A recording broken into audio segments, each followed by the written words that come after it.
War. Since the early days of mankind, war has ravaged across the globe. In the name of good or evil, to attack or defend, war has created empires and destroyed nations. Since the time of Alexander the Great, results on the battlefield had much to do with the great generals who led their armies to victory or followed them into exile. A great military mind was able to see an opportunity where others saw only a lost cause. A great general was able to develop a plan of attack that could outwit an opponent or respond to an offensive action with speed and agility. In the 20th century came the greatest war the world had ever known. A war between many nations that pitted modern armor, aircraft, and weaponry on a scale unimaginable by the armies of old. World War II. In this war, many were called to greatness. Leaders emerged from small country towns and large urban areas. No nation was more blessed with military leaders than the United States of America. Generals who rose from the ranks to lead their troops to battle. Men who were born to greatness, and men who had greatness thrust upon them. This is their story. The famous generals of World War II. They were legends in their own time and remain so today. Their lives were an inspiration, and their deeds the stuff of history. Here now is the story of Joseph W. Stilwell. Joseph W. Stilwell had already spent many years in the service of his country when he was called upon to go through an ordeal that was both physically exhausting. But he carried on, where younger and seemingly stronger men were by the wayside. Although his bluntness of speech earned him the nickname of Vinegar Joe, to the millions of men who served under him, he was the kindest and most modest man who ever lived. To all of them, he was, and in memory still remains, Uncle Joe. Joseph Stilwell was born in March of 1883 in Palatka, Florida. His childhood and early youth, however, were to be spent in Yonkers, New York.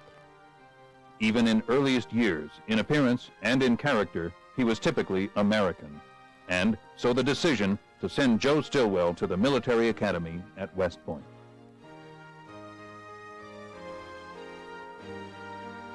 The year was 1900, and the decision was a fortunate one. Few men could know that young men with qualities of courage and leadership would be needed to serve the United States through ensuing years of crisis. Between the lines of the yellowed class yearbook, one can read hints of those qualities. For the young quarterback, they were already winning a permanent niche among West Point's football immortals. They were destined to serve him on fields broader than the gridiron.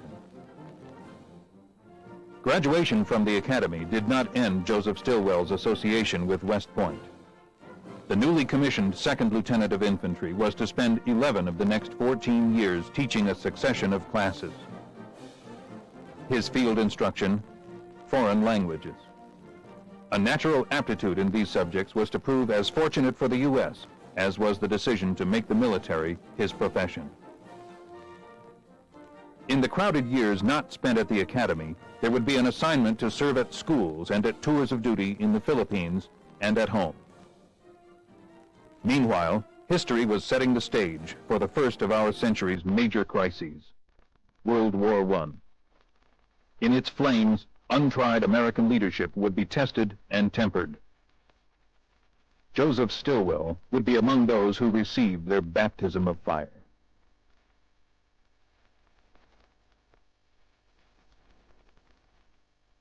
Over there was the patriotic song of the hour. Over there sailed young American manhood to fight in the first international conflict of our history.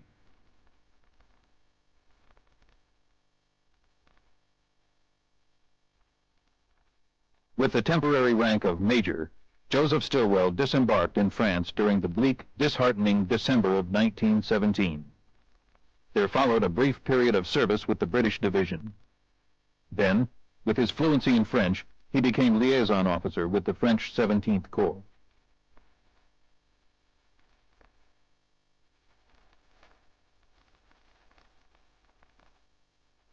For the young major, there was action at Verdun, Le Fère, Toul, Saint-Mihiel.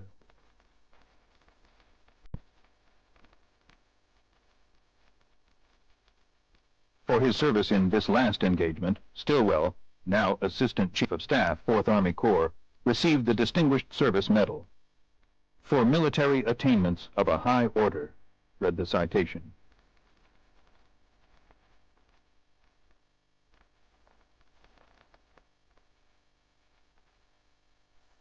With the war's end, it was now Colonel Stilwell who went on to serve with the Army of Occupation within Germany.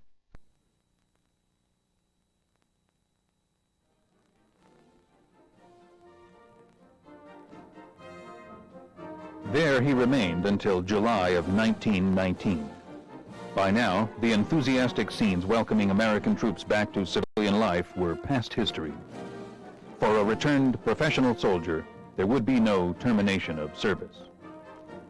In full recognition of his talent for language, Joseph Stilwell's next assignment of duty was to take him to Beijing, there to study and attain fluency in the many Chinese dialects.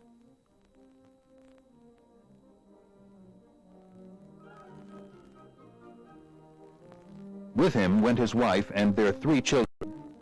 2 more would be born during the years in China. The comfortable Stilwell home came to reflect his growing appreciation of Oriental art. It was to earn him recognition as a connoisseur. To the Chinese people around him, the perceptive Stilwell brought his own humane understanding. Out of it came mutual respect and warm regard.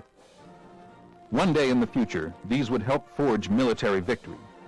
But before that day, there were to be years of service for Joseph Stilwell. Now, he must return to the United States. Beside him at Fort Benning's Infantry Training School, fellow future general officers taught and studied. George C. Marshall, Omar Bradley, men who were to become great generals in a future war. At Fort Leavenworth's Command and General Staff School, there were additional years of study. Then, once again, it was back to China, this time as military attaché to the United States Embassy in Beijing. Here he remained as the clash of conflicting interests between Japan and the awakening giant China led inevitably to incident, and incident to all-out war. The incident was Manchuria.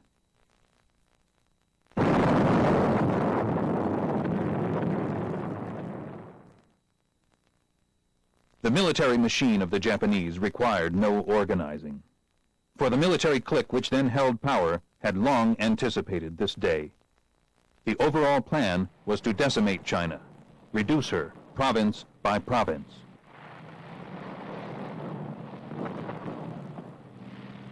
Japan's modern air force would meanwhile be destroying China's sources of power to resist. The Chinese proved no defense against the perfected military efficiency of the Japanese.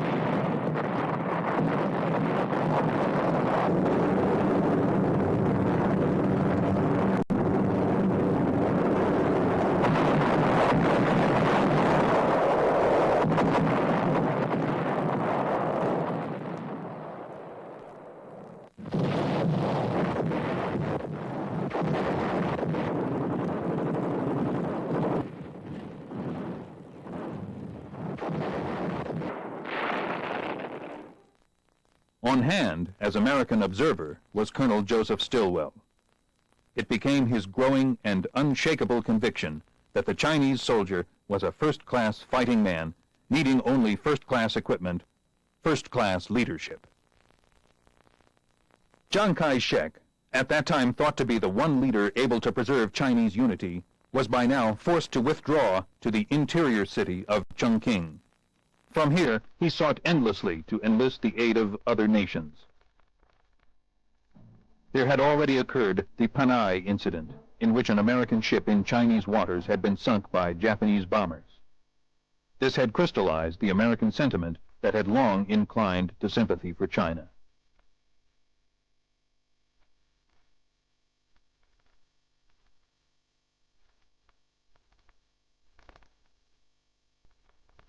Aid had come as young Americans volunteered their services. Acting unofficially as private citizens, one such group, the Flying Tigers, were winning fame as they took an impressive toll of Japanese planes.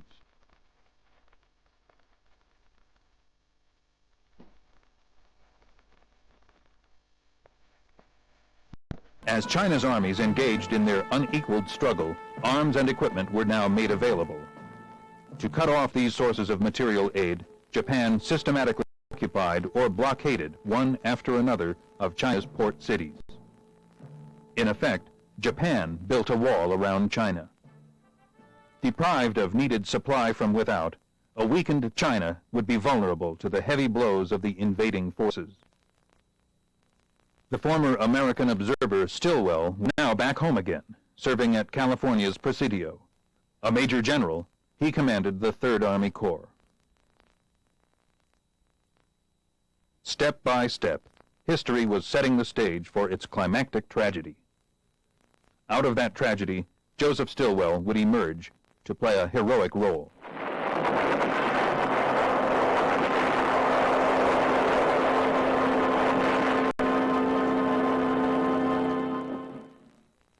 From a country stunned by disaster, General Stilwell was sent to China, there to serve as chief of Generalissimo Chiang Kai-shek's Allied staff, and with a small American staff to take nominal command of China's 5th and 6th armies. The new responsibility brought him his 3rd star. In the absence of clear-cut Allied command lines, General Stilwell's first job was to help in the defense of Burma.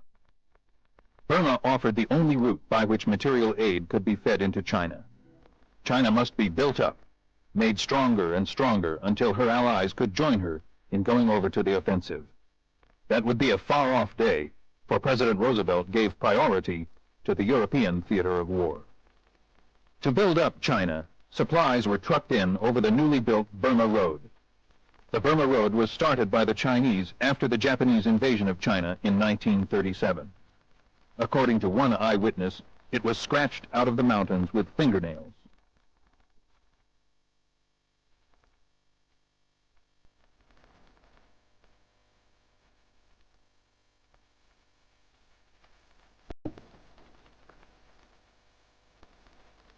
For months, some 200,000 labored, and many died so that blockaded China could fight on.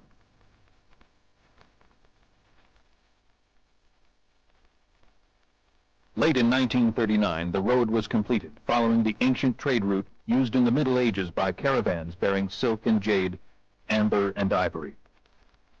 Now that route was to be traveled by caravans of guns and fuel, ammunition and food, across the land bridge of Burma to China.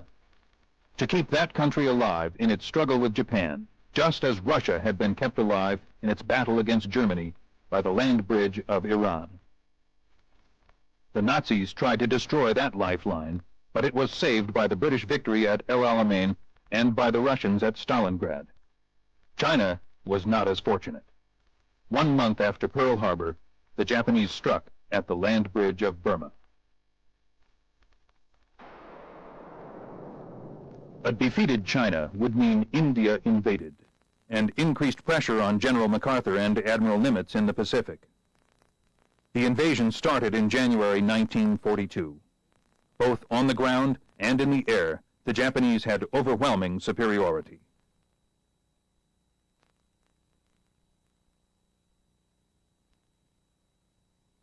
On the Allied side, General Alexander headed small forces of British, Indians, and Burmese, and General Stilwell commanded Chinese troops sent by Generalissimo Chiang Kai-shek. The Japanese sought to cut off China's supply line from Rangoon to Mandalay, the Burma Road, running from Lashio to Kunming. They struck from Thailand toward the vital port of Rangoon.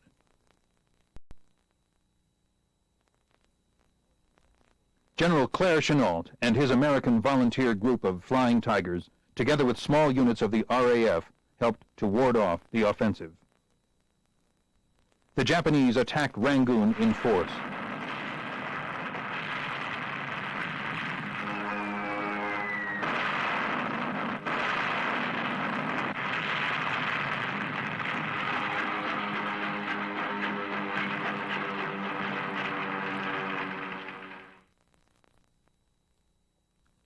Rangoon fell.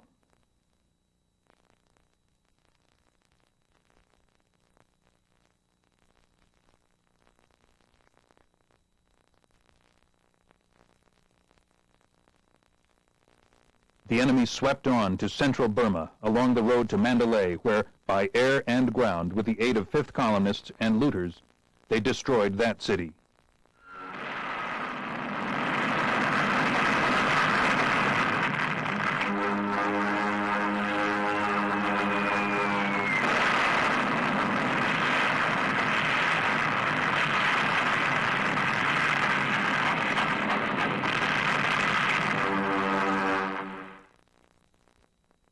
The Burma which was to know Stilwell's exploits had become a battle scene.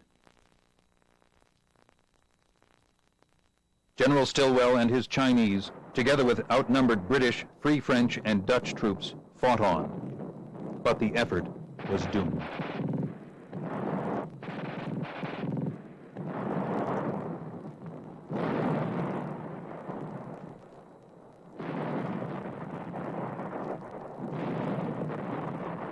The Japanese steamroller pushed on.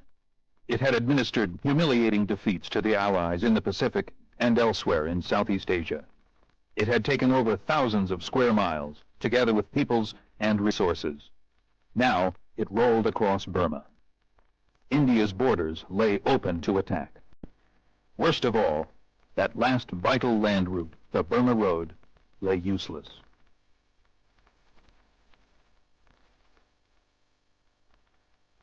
Once again, the old lesson must be learned. Courage alone is not enough.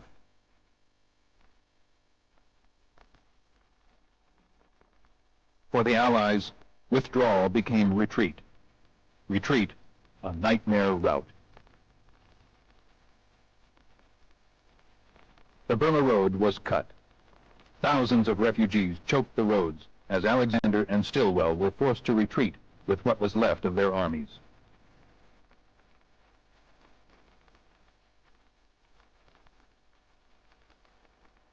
The last to leave were the demolition squads that scorched the earth, destroyed equipment, put fire to oil supplies.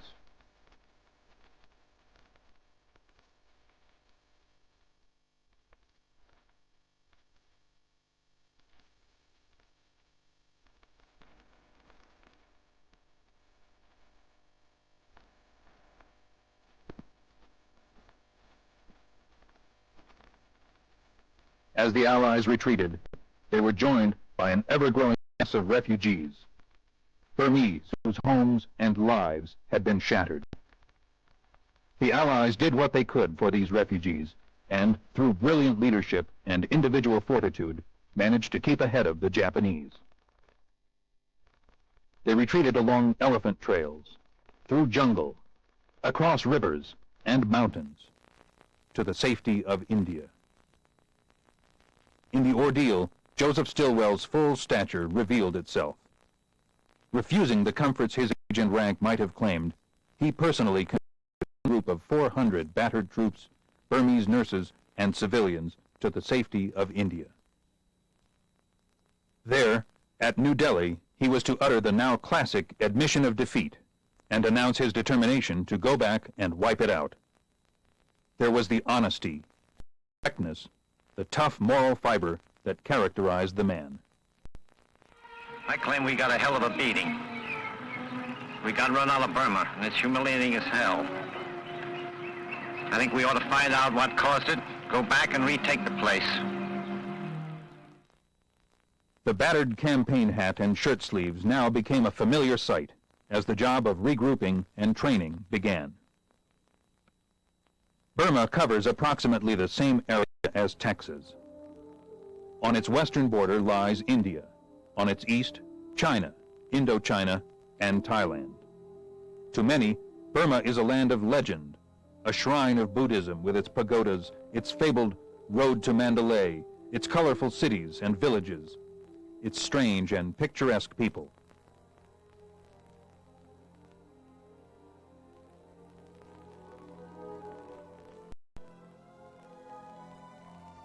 To the Allies, however, who were to fight there, Burma was a land of perpetual struggle against nature, with jungles so thick whole armies can pass within a short distance of one another without detection.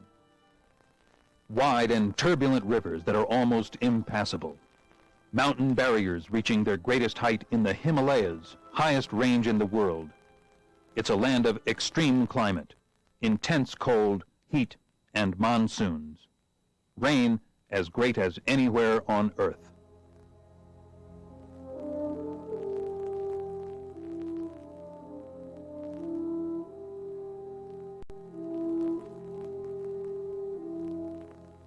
Its swamps are breeding grounds for malarial mosquitoes, cholera, beriberi, typhus, dysentery.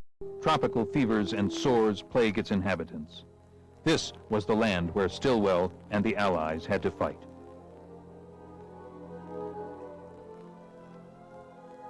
The task of reopening the land bridge of Burma was a tremendous one. General Stilwell's first act after the Japanese invasion was the formation of an American command known as CBI, China, Burma, India. From China came thousands of Chinese. They were carried over the Himalayas by planes of the American Air Force to Ramgarh in India. Here, under CBI, a huge training station had been started.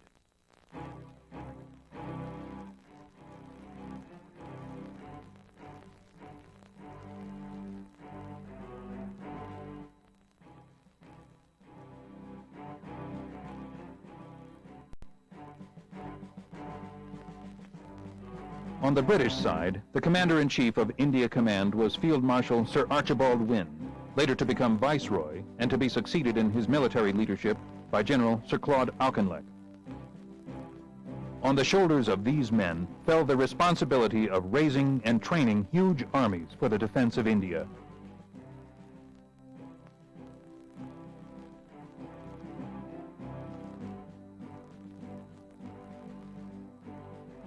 It wasn't long before India became a vast armed camp.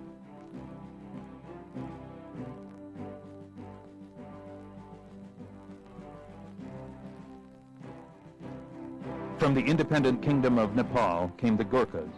From the Naga hills, Naga headhunters joined forces with the Allies. From East Africa and West Africa came more troops. From Burma came the Burma Rifles, and from the Chin Hills, Chin and Kachin tribesmen. Scots, Irish, English, Welsh, Australian, New Zealander, Indian, Gurkha, Burmese, African, Chinese, American. Never was there such a diverse army. In the meantime, in China, roads packed with refugees gave evidence of the terrific struggle against the Japanese advance.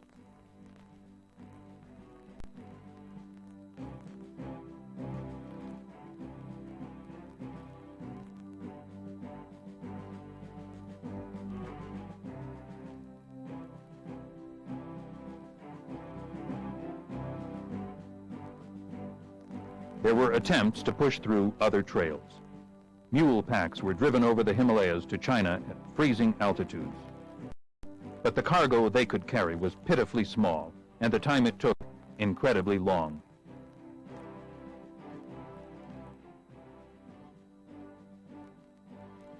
The first step was the construction of an air bridge, across which supplies were to be flown by the pilots of the American Transport Command, shuttling back and forth over what they called the hump. It was a slow process. Equipment had to be taken apart so it could be loaded aboard planes.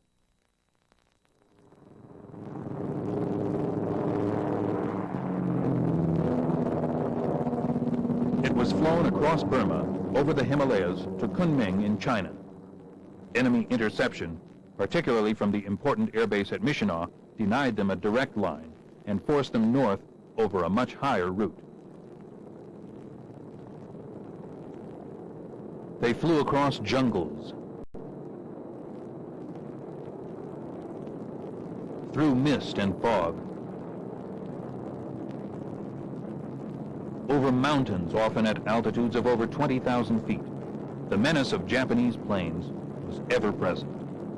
They made a sky bridge 525 miles long over the roof of the world and carried across in unarmed transport planes the vital supplies needed by the American and Chinese air forces and the Chinese armies. But it wasn't enough. There was still desperate need for a land bridge. So at the end of 1942, the monument to Joseph Stilwell's ingenuity and drive was begun, the Lido Road. Starting at Lido in northern India, the plan was to drive through jungles, rivers, mountains, and Japanese opposition to a juncture with the Burma Road. A supply route was then forged from Calcutta to Lido by rail across the Lido-Burma Road to Kunming, and thence to Chongqing in China. Burma's mountains, rivers, railways, and highways extend from north to south. To push through this new road, the Allies would have to fight against the grain from west to east. The Lido Road was begun by a handful of men facing a task that had been called impossible. And so, with inadequate machinery and tools, a few American engineering units with a detachment of Chinese engineers and what Asiatic labor could be had started one of the greatest road-building jobs in history. Again and again, they saw their work collapse as the monsoon washed away whole stretches, but the road inched along. Modern machinery and trained manpower could clear up the Indian end of the projected loop. At the China end, it was a far different story. Here, it must be back-breaking manual labor with primitive tools. Men, women, and even children threw themselves into the Herculean task. China knew what was at stake, and China responded. At the docks in Calcutta, second largest city of the British Empire, supplies from America and Great Britain and the factories of India were piling up, waiting to be hauled to the Lido Road and the hump. Some of the supplies were sent by water in primitive flat boats and barges. Almost as cumbersome a route was the Bengal-Assam Railway. It took a circuitous road, making long detours to outlying tea plantations, switching 3 times to different gauge rails over a roadbed that had to be constantly repaired as a result of the monsoon. The fastest method was by cargo plane from Calcutta, but as yet there were too few planes available for this purpose. During this time, there was a secret expedition that came to light when a small group of worn and haggard men emerged from the Burmese jungle. They were called the Chindis. Their name was taken from the Burmese name for a legendary animal that symbolized protection. Almost as legendary was their leader, Brigadier, later Major General Charles Ward Wingate, professional soldier, pioneer jungle fighter. In the beginning of 1943, with complete secrecy, he had led British and Indian troops behind enemy lines into the heart of Burma, across the Chindwin River to the Irrawaddy, a distance of 200 miles, on foot.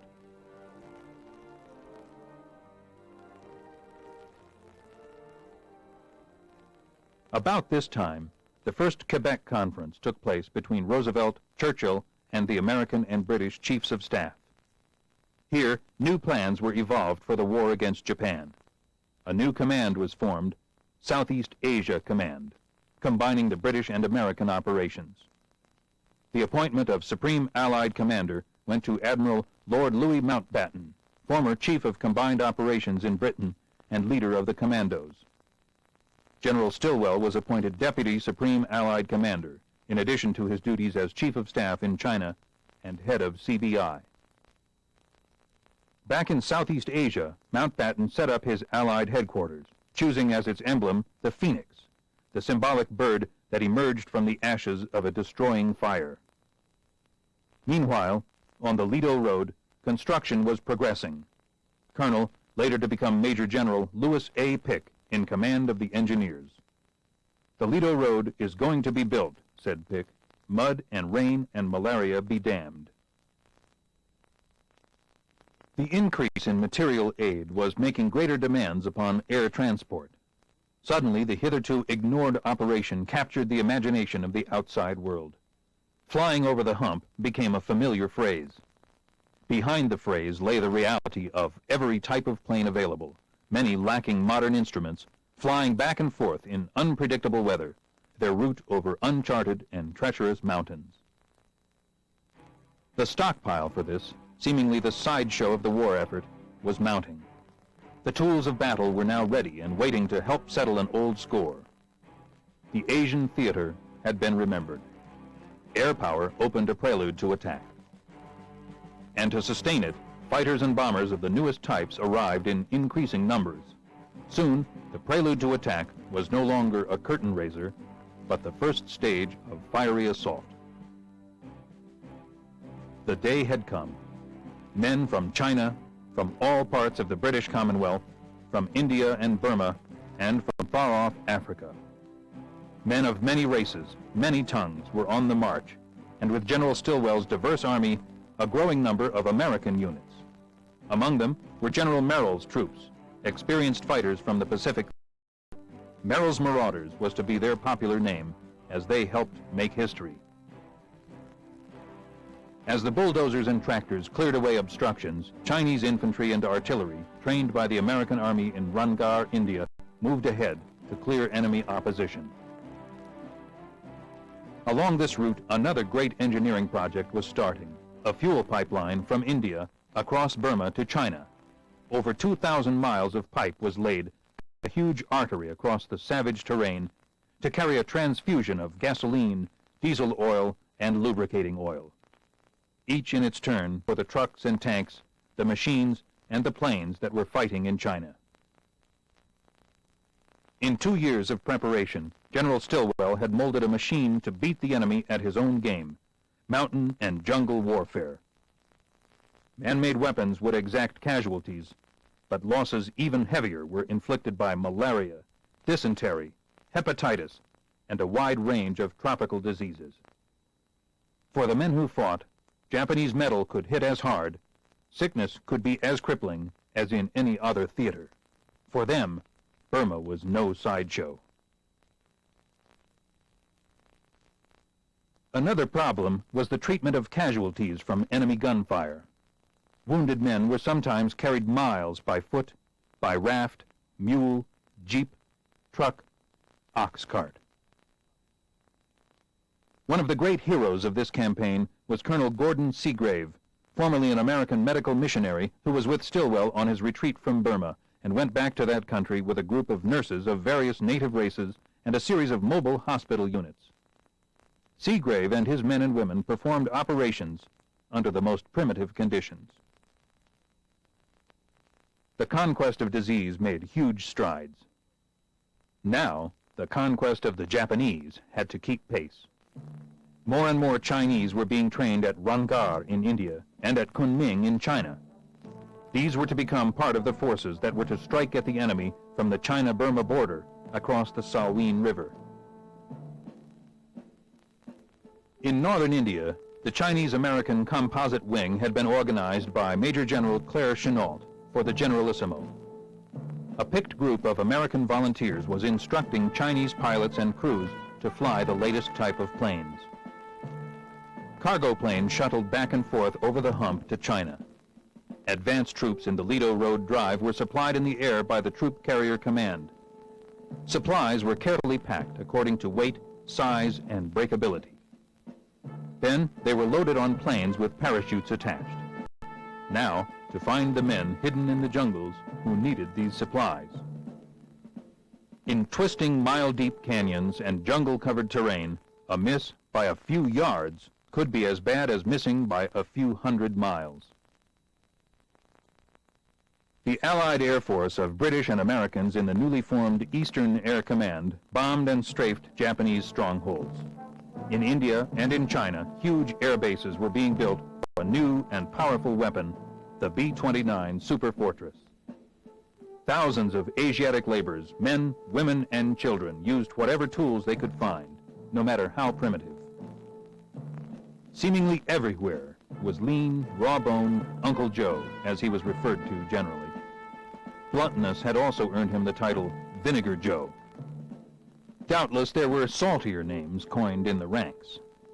General Stilwell would not have cared what they called him, as long as they did their job. Stilwell was truly a soldier's soldier.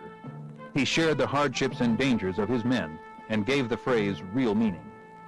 Stilwell had the unique capacity for commanding respect and obedience while evoking a genuine affection. Perhaps no group regarded the general and the man with warmer feelings than did the Chinese troops in his command. It was no secret that General Su, as he was called, consistently extolled their courage and promoted their welfare, often in the face of adverse opinion from above. Repaying that faith now were unbroken Chinese victories in the field. Elsewhere in southern Burma, names like the Salween and Irrawaddy rivers were back in the news. But now, these were scenes of successes. It was the enemy who yielded, as British-led Allied forces reclaimed more and more of Burma's soil. North and south, it was the same story. An old humiliation was erased. It was now 2 years since the retreat from Burma, and the 61-year-old general could see his timetable for victory working out on schedule. Under the circumstances, a birthday celebration was a pleasant and well-earned respite. The presence of a son, Colonel Joseph Stilwell, Jr., marked it a family occasion as well. But however welcome, such respites must be few and far between. The forgotten war in both South and North had reached its climax. The Japanese knew well that each mile of ground lost in northern Burma meant another mile added to the link between India and China. The Lido Road was growing. On the heels of combat troops, often under Japanese harassment, came the men who must hack out that road. The land itself fought back. Jungle growth would completely reclaim and obliterate in 2 weeks' time the work that neither the Japanese nor disease nor climate would halt. Against the Japanese, there was the rifle always close by. To fight the soil, every weapon from the axe to explosive charge was employed. The work went on. General Joseph Stilwell was almost literally dragging his road behind him.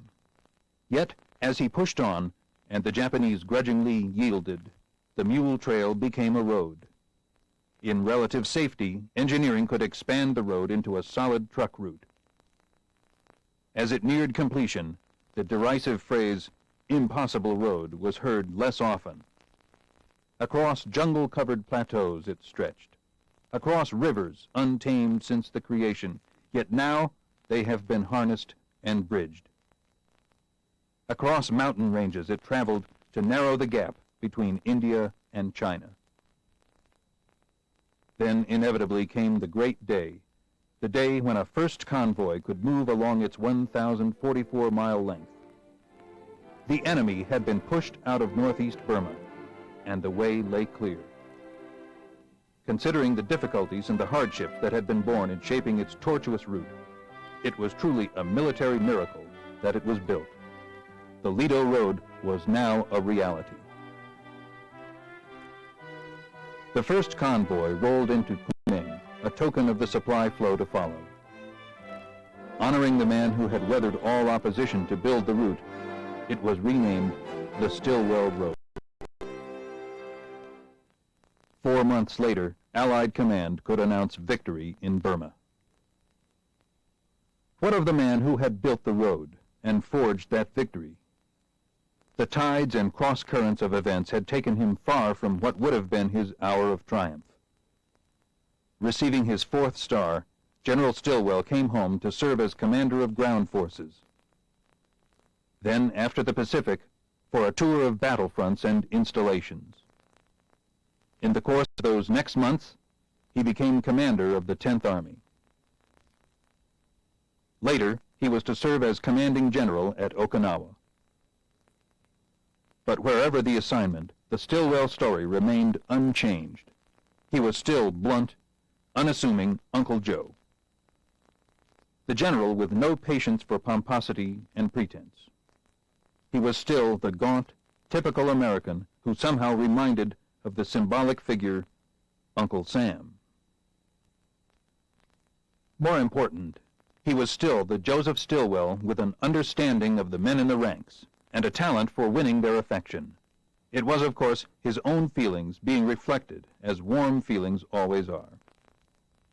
Summer of 1945 was ending, and so too World War II. Like MacArthur, who had vowed to return to the scene of an earlier defeat and erase its humiliation, General Stilwell would welcome the date September the 2nd. Aboard the battleship Missouri, on that day, General of the Army Douglas MacArthur submitted the formal surrender terms to a defeated enemy. An end had come to the agonies of a tortured world. Peace had come, in victory and with honor. Once again for General Stilwell, there was assignment to the Presidio, but now as a prelude to well-earned retirement.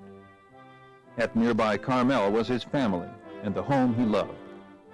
Here he had planned to pass the rich remaining years that lay ahead. But that was not to be.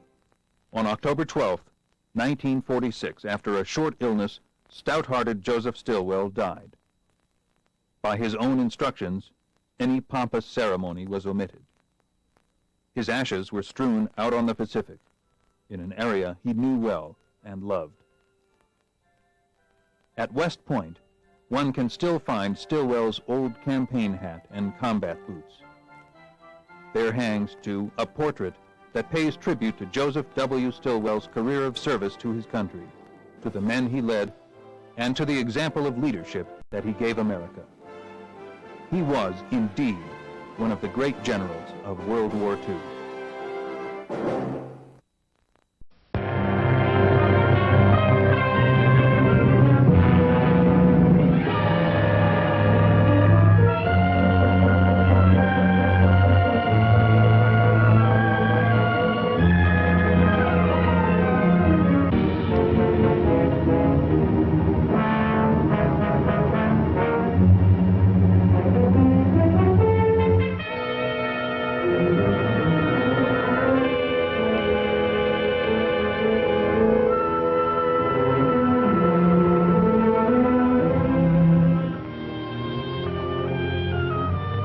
In the Southwest Pacific, 500 miles from the Philippines, are the Palaus, westernmost of the Japanese-mandated islands.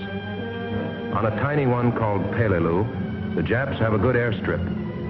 We must seize it to protect our invasion of the Philippines. It will also help us cut off a great chain of enemy strongholds loaded with troops. We begin by softening it up, bombing, strafing. Navy planes from fast carrier forces strike first. 3,000 sorties are flown, dropping over 2.5 million pounds of bombs.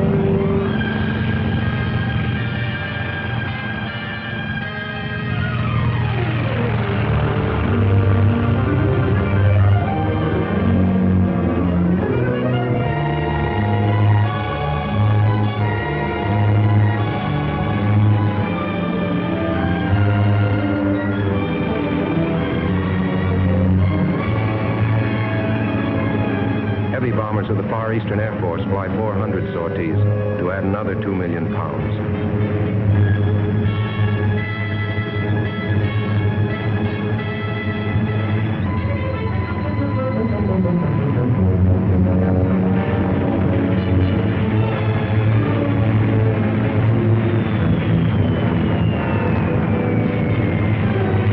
When the two air arms have completed their strikes, Jap air strength in the Palaus is crossed out.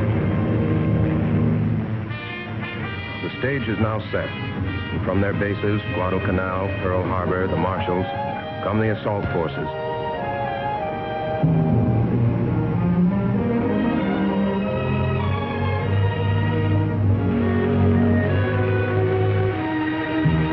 Battleships, cruisers, destroyers, transports, over 600 ships of all types. It requires 3 Navy men afloat to put 1 soldier or Marine ashore.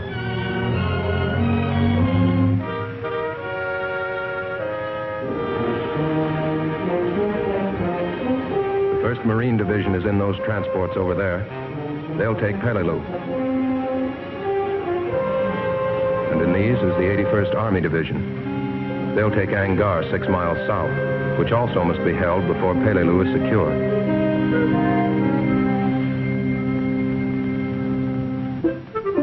D-1. Those who can have a bath. All have a good meal.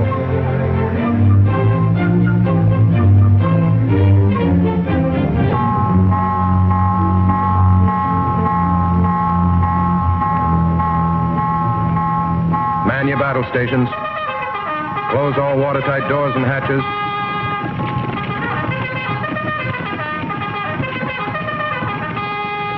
And the assault force is buttoned up, ready for action. There's the signal. 30 seconds to go. Turrets are loaded with 2,000-pound projectiles, 200 pounds of powder.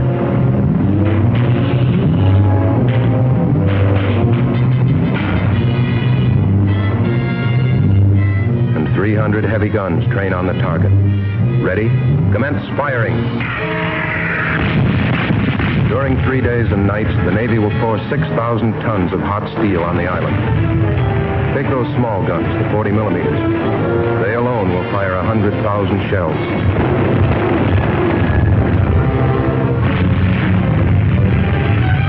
The big guns, 70,000. 12 million pounds of punishment.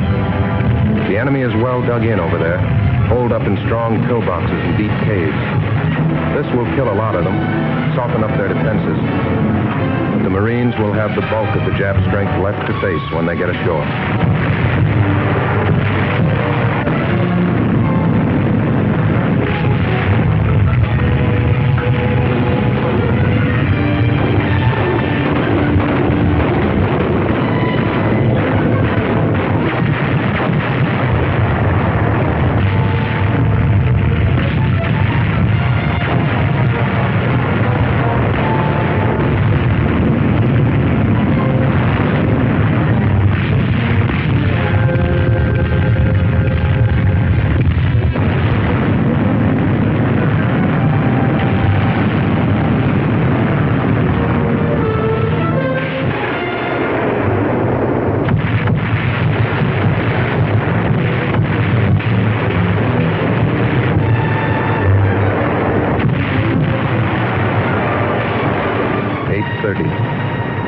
H-hour for the Marines.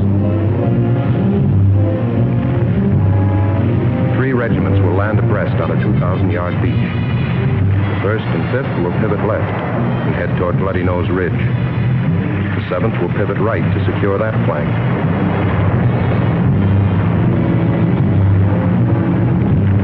The airstrip is straight ahead. Jap mortar and artillery fire is heavy.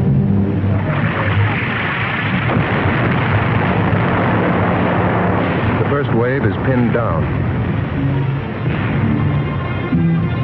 20 landing vehicles are knocked out, but we're on the beach.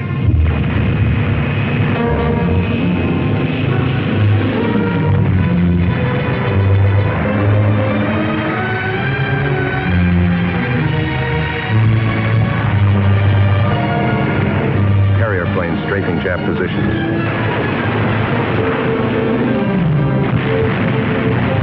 Casualties the first day, 92 killed, 1,100 wounded, 58 missing. Veterans, these Marines. Guadalcanal, New Britain. This is their 3rd show. Well-trained, well-equipped, expert with rifles, grenades, flamethrowers, mortars, artillery. 15 million rifle and machine gun bullets, 90,000 mortar shells, 150,000 field artillery shells, and 125,000 hand grenades will be presented by the Marine Corps to Imperial Japan, with the compliments of hometown USA.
the airstrip, focus of the battle.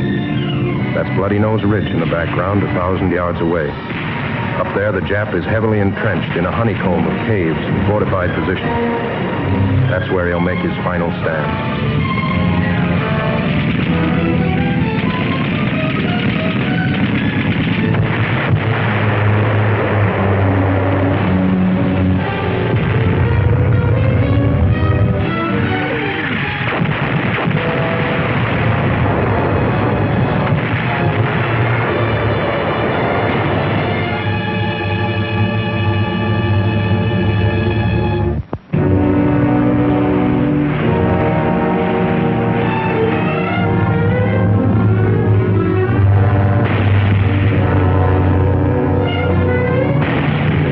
+2. 2 days, 2,000 Purple Hearts.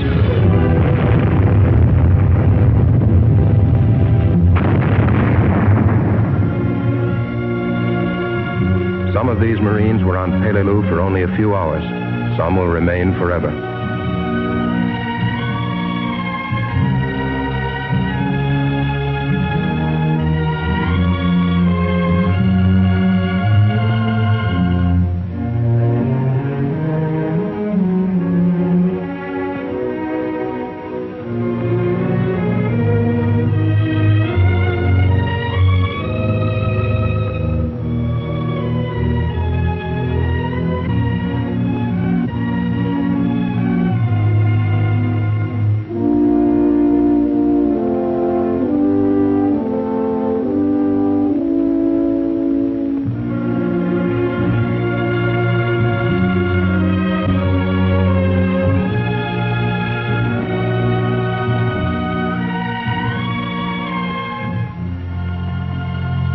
Meanwhile, over on Angaur Island, 6 miles away, soldiers of the 81st Army Division are landing. This is their first engagement. Like the Marines, their combat strength is around 15,000 men. Reinforcements and supply echelons double that figure. It required 20 transports to bring the 81st to this beach.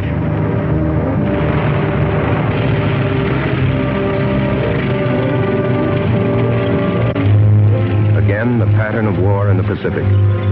Landing craft, tanks, assault waves driving in to establish a beachhead.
Inland.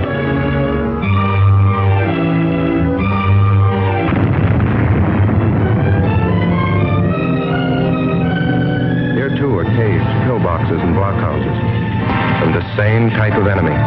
Smart, experienced veterans from China and Manchuria campaigns. 16 days will be required for the 81st to take Angaur.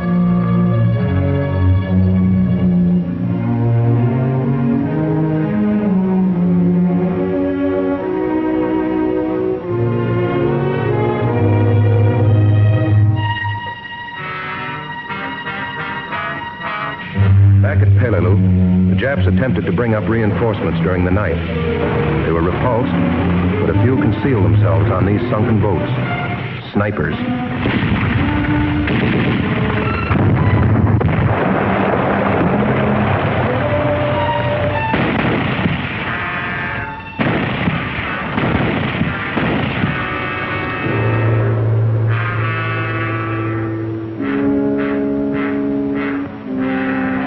pilots flying one of the shortest bomber missions on record, from the airstrip to Bloody Nose, 1,000 yards.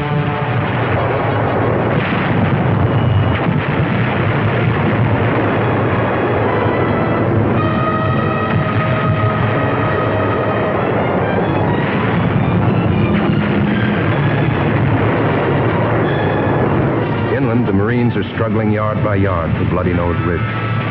It's made to order for the Jap system of defense. Ridges, sharp peaks, vertical cliffs, deeply gutted depressions, all held in a crossfire from caves and pillboxes.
Casualties are mounting now, even among the combat cameramen. 9 fell taking these pictures.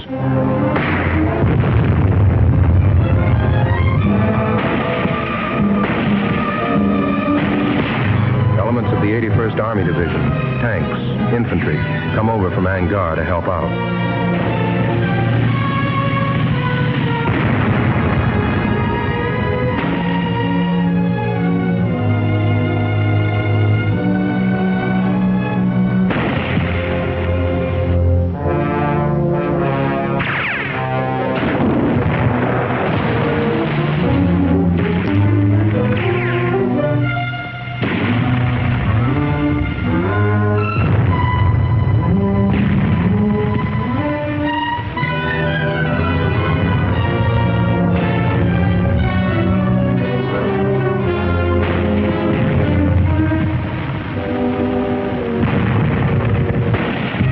There's a Jap.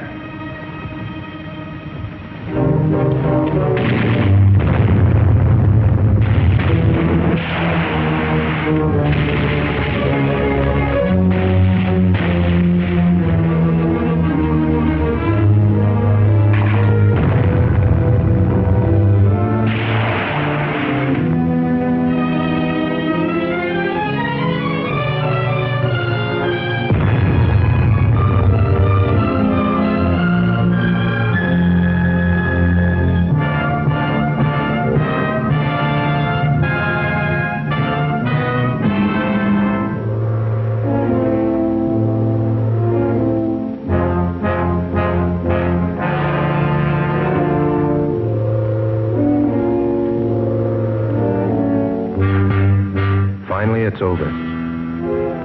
More than 300 prisoners. From a tree-covered stronghold, Bloody Nose Ridge has been reduced to a scarred heap of rubble strewn with Jap dead. Over 10,000 of them. And we have what we came after, the airstrip. But we have something more. By typical operations like this and Iwo Jima, We have cut off 250,000 Jap troops in the islands of the Pacific. And this fighting must go on without pause until the Pacific War is won.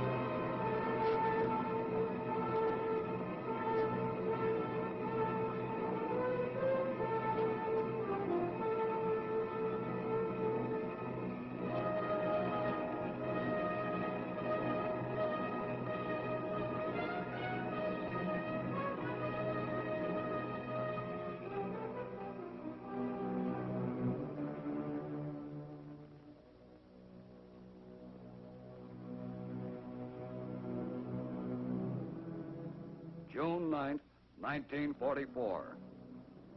Allied troops in Normandy have moved inland. The work of the U.S. Navy and Coast Guard and the combined Allied sea forces has been done. Work not without a price in men and materiel.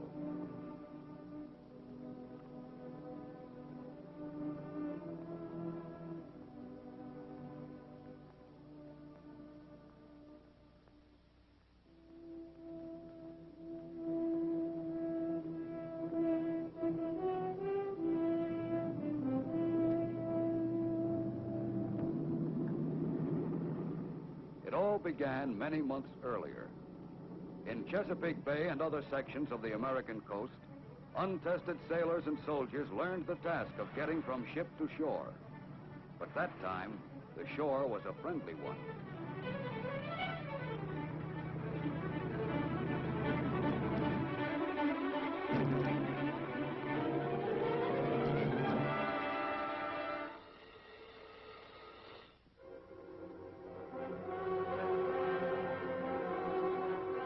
Then, with part of their training finished, they left the United States.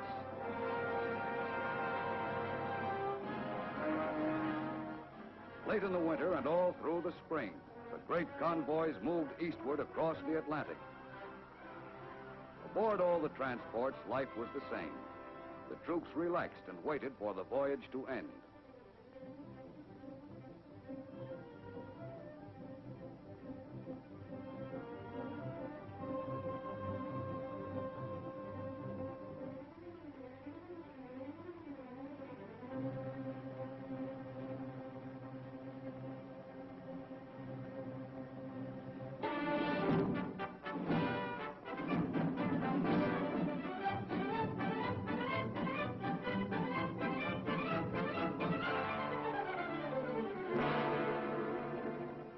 All along the coasts of Great Britain that spring, the training went on.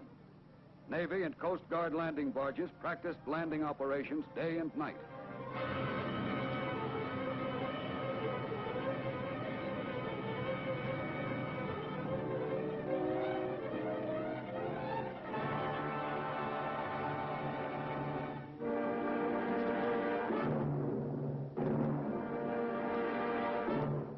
Meanwhile, the larger landing craft, LSTs and LCIs, carried on their maneuvers, learning to land at a given spot at a certain time.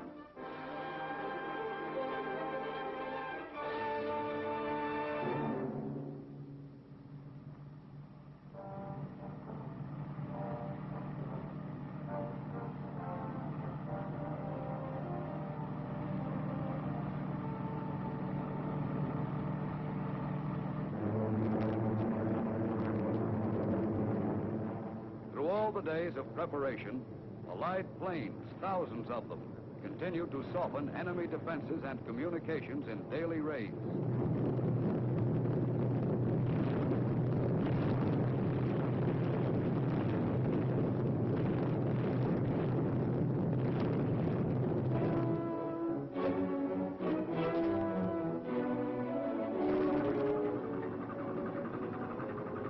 Off the southern coast of England, thousands of ships from all Allied nations are preparing for the invasion signal.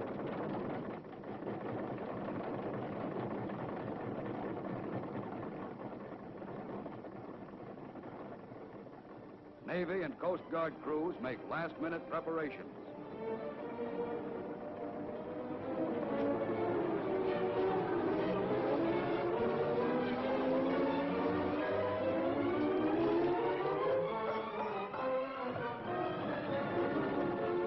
When the K-rations come aboard, everyone knows that D-Day is drawing near.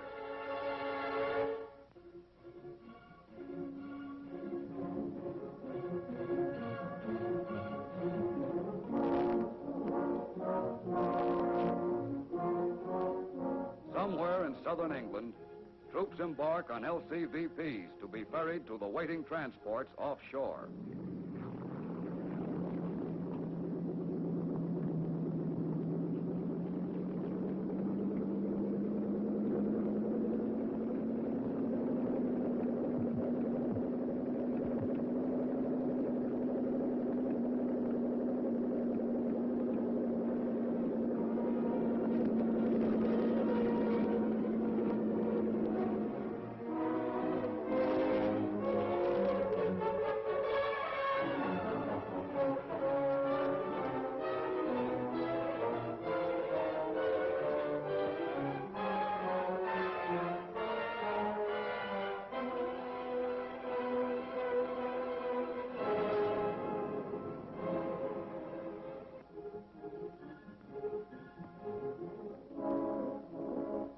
June 5th.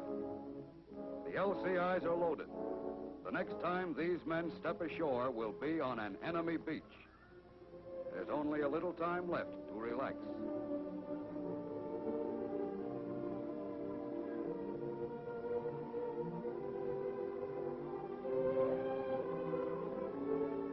And the bombing attacks of the Air Force are intensified. Now the raids are continuous.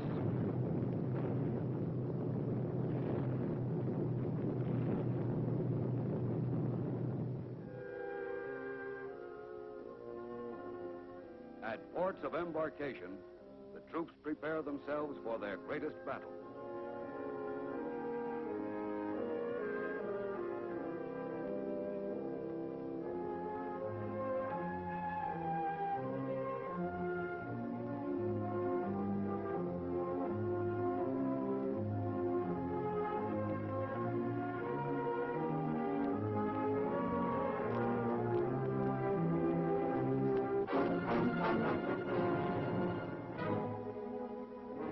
Coast Guard officer briefs his men, and all along the coast, sailors receive their final instructions.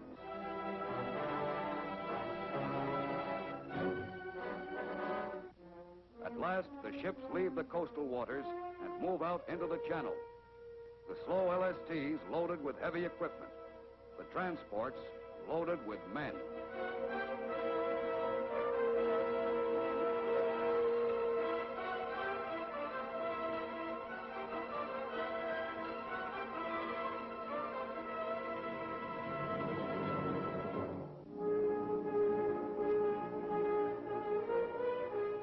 Fast warships screen the mighty invasion fleet from enemy raiders. At 15:30, a Coast Guard flotilla of LCIs leaves, loaded with engineers, medical corpsmen, and infantry.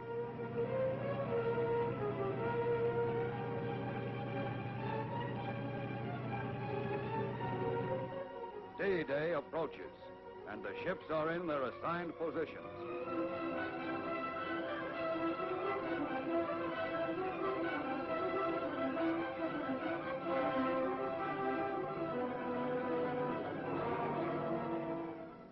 For some of them, like the Coast Guard manned transport Chase, it is the fourth invasion in European waters.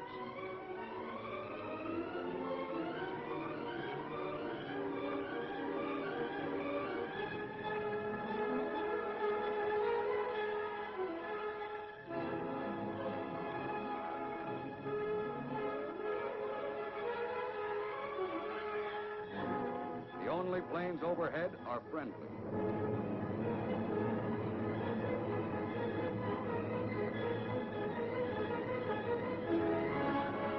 From the 83-foot Coast Guard rescue boats to the Navy's powerful battle wagons, the invasion fleet is moving towards France.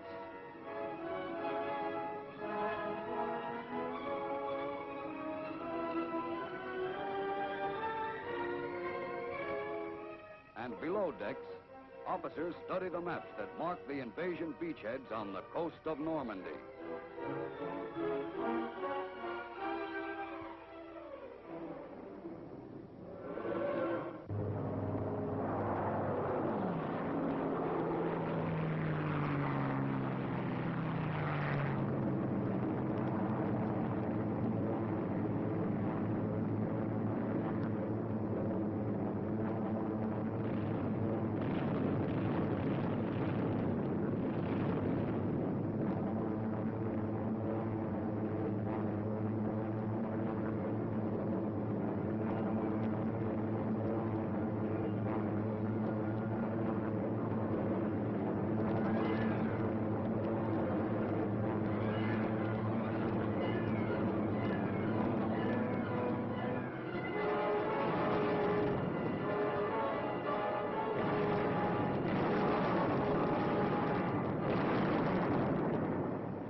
Some of the landing barges are stopped by concrete obstacles built far out in the water by the enemy.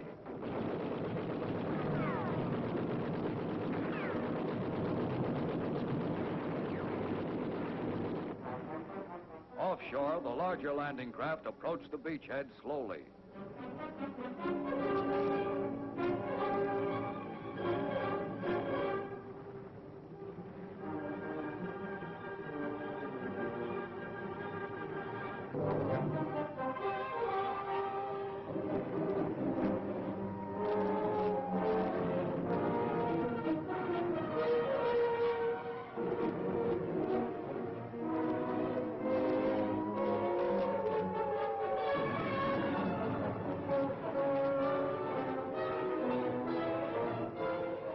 Aboard the LCIs, the troops prepare to land. The beach is still empty, and the crossfire of German guns still rakes the shore.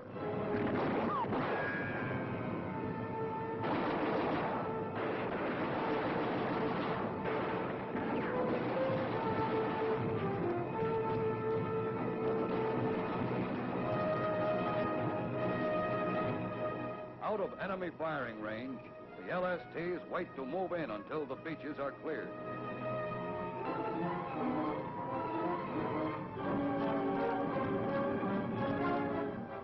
The arrival of motorized equipment marks the end of the first phase of the landing.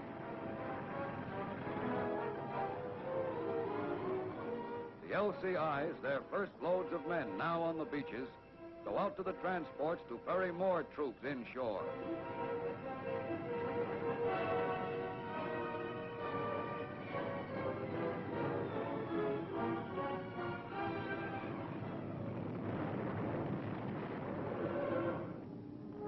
Still waiting beyond gun range, the LSTs unload supplies on smaller LCTs.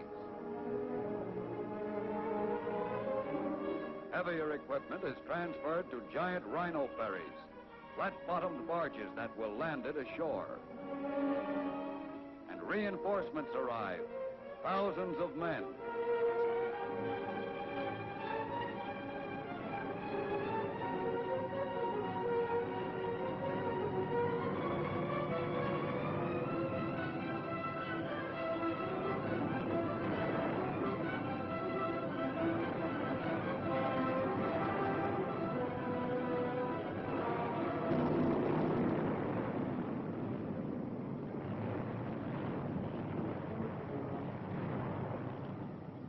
Defeated and disarmed, the first German soldiers captured in France wait until someone has time to evacuate them.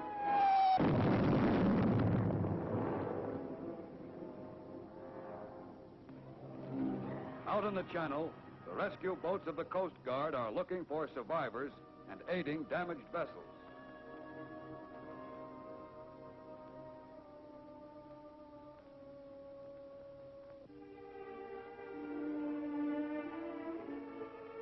And the hospital ships are waiting for the wounded.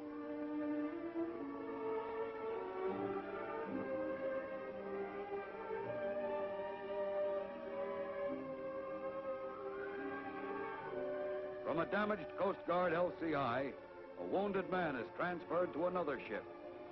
The life-saving blood plasma goes with him.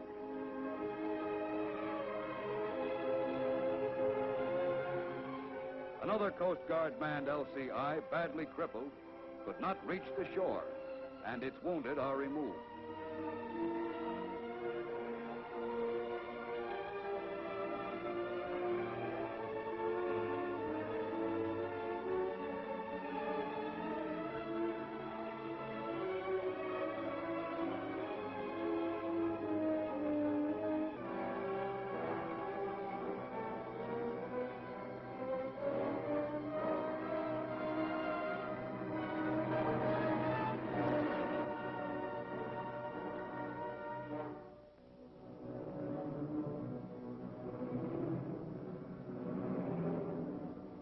The beach is firmly in Allied hands now, and the vast extent of the operation is visible. Silent evidence of the fierce battle is apparent everywhere.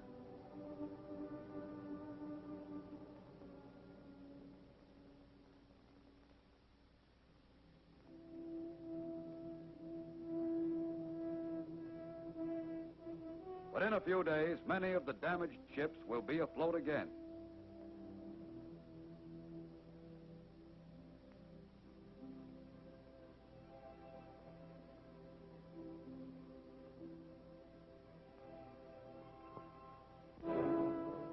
Now, more and more troops move inland to push the enemy back.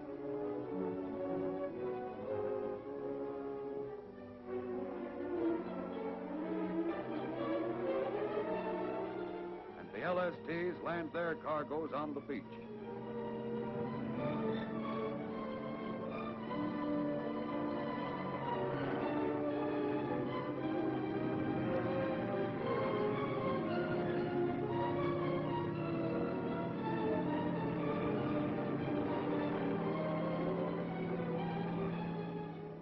Barges built especially for the Normandy operations are left on the shore to be unloaded.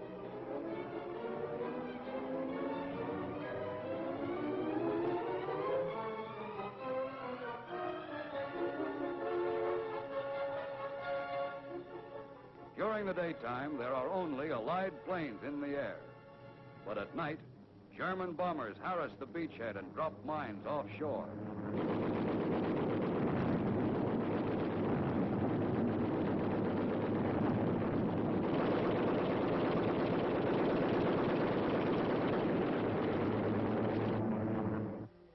Out of sunken block ships, artificial harbors have been built. Until a port is won from the enemy, these must handle all Allied shipping. Bad weather came after the fighting on the beaches was over.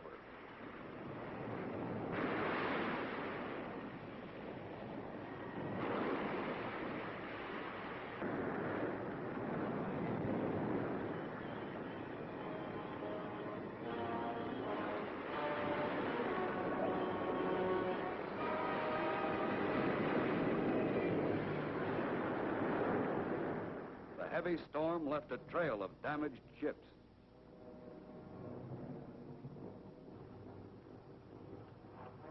Once again, the landing barges moved out into the channel, this time loaded with German prisoners.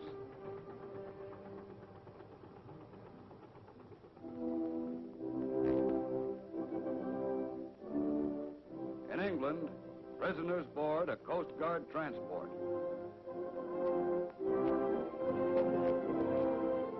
And ships which have carried thousands of American soldiers overseas now return westward with a different cargo, with men who were beaten and captured in Normandy.